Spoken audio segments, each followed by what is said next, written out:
الحمد لله الذي لا يدرك بجلاله ولا يوصف بكماله، والصلوة والسلام على سيد الأنبياء والمرسلين حبيب إله العالمين أبا القاسم محمد وآله الطيبين الطاهرين المعصومين، لا سيما بقية الله في الأرضين، روحي وأرواح العالمين له الفداء.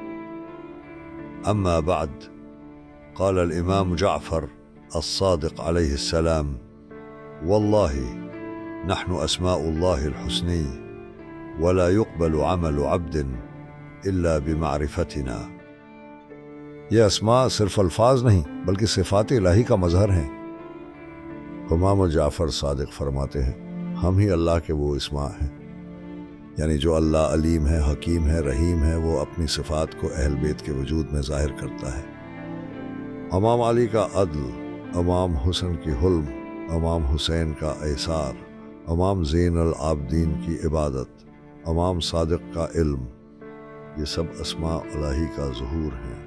معرفت اہل بیت شرط قبولیت عمل لوگ کہتے ہیں۔ ہم نماز پڑھتے ہیں، روزہ رکھتے ہیں، حج کرتے ہیں تو ہم کامیاب ہیں، لیکن امام کہتے ہیں ہماری معرفت کے بغیر اللہ کوئی عمل قبول نہیں کرتا۔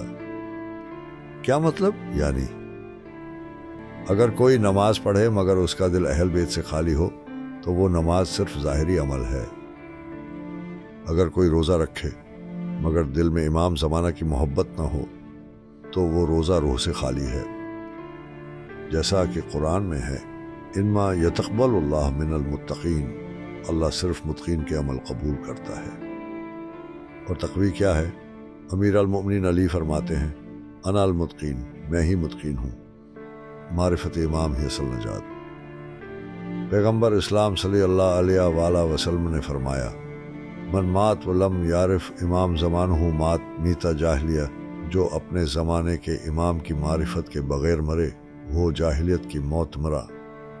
نجات صرف نماز، روزے یا حج سے نہیں بلکہ امام کی معرفت سے ہے، کیونکہ وہی امام قرآن ناطق ہے، شریعت کا محافظ ہے، اللہ کا خلیفہ ہے اور معرفت کا دروازہ ہے۔